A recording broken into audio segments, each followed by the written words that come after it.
सच्ची और अच्छी दोस्ती की कहानी। दोस्ती इंसान के जीवन के एक बहुत ही खास रिश्ता होता है। इंसान के जन्म होते ही उसके साथ कई रिश्ते जुड़ जाती है, पर दोस्ती का रिश्ता कोई भी इंसान खुद ही बनाता है। यहाँ पर हमने आपके लिए कुछ अच्छी दोस्ती की कहानी लिखा है। यह दोस्ती की स्टोरी आपको बहुत ज्यादा पसंद आने वाली है। यह सभी दोस्ती की कहानी सच्ची दोस्ती की कहानी में से एक है। इसको पढ़ने के बाद आप अपने दोस्त को जरूर याद करेंगे। होम हिंदी कहानी। Hindi story. Best real friendship story in Hindi. सच्ची और अच्छी दोस्ती की कहानी बाय हिंदी कहानी। दोस्ती इंसान के जीवन के एक बहुत ही खास रिश्ता होता है। इंसान के जन्म होते ही उसके साथ कई रिश्ते जुड़ जाती है, पर दोस्ती का रिश्ता कोई भी इंसान खुद ही बनाता है। यहाँ पर हमने आपके लिए कुछ अच्छी दोस्ती की कहानी लिखा है। यह दोस्ती की स्टोरी आपको बहुत ज्यादा पसंद आने वाली है। यह सभी दोस्ती की कहानी सच्ची दोस्ती की कहानी में से एक है। इसको पढ़ने के बाद आप अपने दोस्त को जरूर याद करेंगे।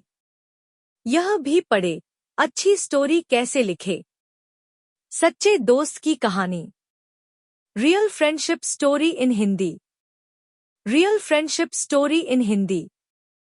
किसी शहर में सूरज नाम का एक व्यक्ति रहा करता था। इसके पास बहुत ज्यादा धन हुआ करता था। वह अपने पैसों को अपने दोस्तों पर खर्च करना पसंद किया करता था। सूरज को यह पैसे उसके परिवार से मिला हुआ था। सूरज ने खुद ही यह पैसे नहीं कमाए हुए थे, इसलिए वह अपने दोस्तों पर हद से ज्यादा पैसा खर्च किया करता है। सूरज के सारे दोस्त मतलबी थे। वह सभी सूरज से पैसों के लिए दोस्ती किए हुए थे। सूरज के दोस्तों में ही एक दोस्त था जिसका नाम दीपक था। दीपक को सूरज के सभी दोस्त पसंद नहीं किया करते थे, क्योंकि दीपक काफी ईमानदार था। वह सूरज के पैसों को बर्बाद नहीं करता था। दीपक सूरज को भी समय समय पर बताया करता था कि वह अपने पैसे को इस तरह से बर्बाद न करे, पर सूरज कहाँ किसी का सुनने वाला था। सूरज के दोस्त सूरज का कान को भरकर सूरज और दीपक का दोस्ती खत्म करा दिया। समय बीतता जाता है। अब वह भी समय आ जाता है जब सूरज का सारा पैसा खत्म हो जाता है। धीरे धीरे सूरज का सारा जमीन भी बिक जाता है।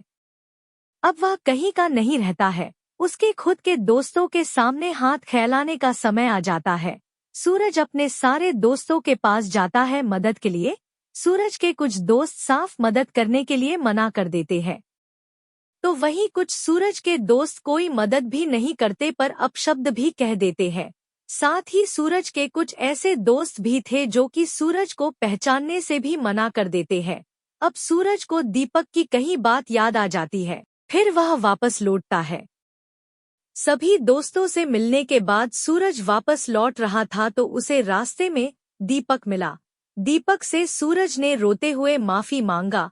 दीपक से सूरज को गले लगा लिए। अब दीपक ने सूरज को अपने घर में रखा, उसे हर तरह से मदद किया। सूरज को अपने किए पर बहुत ज्यादा शर्म आता था। वह सोचता था कि वह कैसे अपने सबसे अच्छे और सच्चे दोस्त को छोड़ दिया। वह कहते हैं कि सच्चे दोस्त की पहचान बुरे समय में ही होता है। जैसे इस दोस्ती की कहानी में सूरज का सच्चा दोस्त दीपक सूरज को बुरे समय में मदद करता है। दीपक की मदद और सूरज की कड़ी मेहनत से सूरज फिर से अमीर बन जाता है। अब सूरज को सच्चे दोस्त की पहचान समझ में आ गई थी, साथ ही उसे पैसों का कीमत भी समझ में आ गया था। यह कहानी यही खत्म होती है। इस कहानी से हमें सीख मिलता है कि हमारे बहुत से दोस्त तो होते हैं, लेकिन कुछ ही सच्चे दोस्त होते हैं। हमें अपने सच्चे दोस्त को कभी नहीं छोड़ना चाहिए। साथ ही बुरे और मतलबी दोस्त से समय रहते ही दूरी बना लेना चाहिए। एक अनोखी दोस्ती की कहानी।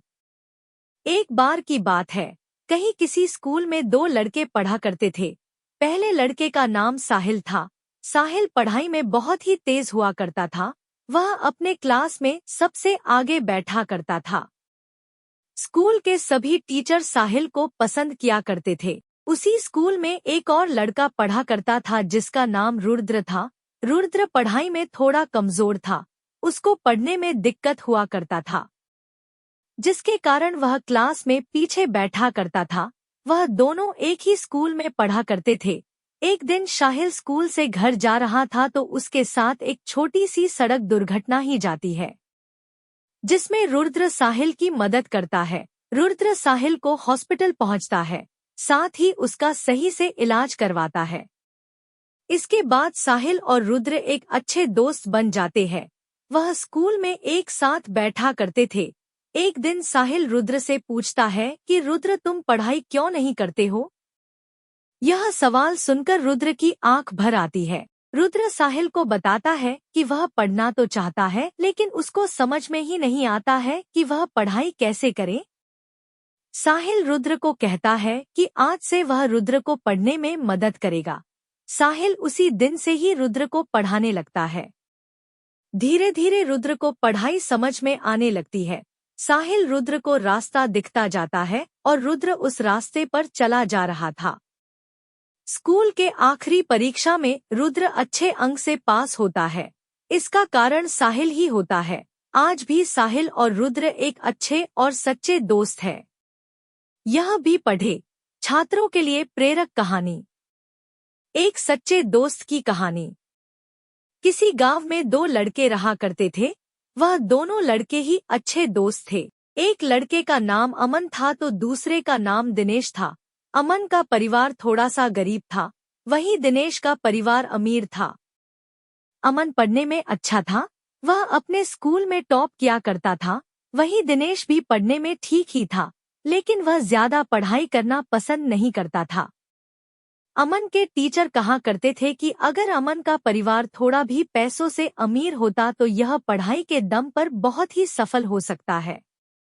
अमन के मन में भी यही था कि वह आगे की पढ़ाई करे, लेकिन फिर वह अपने घर की हालत देखकर वह उदास हो जाया करता था। जिसका एक अच्छा दोस्त हो तो उसे कोई भी मुश्किल नहीं हरा सकता है। अमन का भी एक अच्छा दोस्त दिनेश था। कक्षा 12 के बाद अमन को आगे पढ़ाई करने के लिए जाना था, लेकिन उसके पास पैसे ही नहीं थे। दिनेश अमन की मदद करना चाहता था, इसलिए वह अपने परिवार से अमन को मदद करने को कहता है। पहले तो दिनेश का परिवार इसके लिए तैयार नहीं होता है, लेकिन दिनेश के जिद पर उसका परिवार राजी हो जाता है।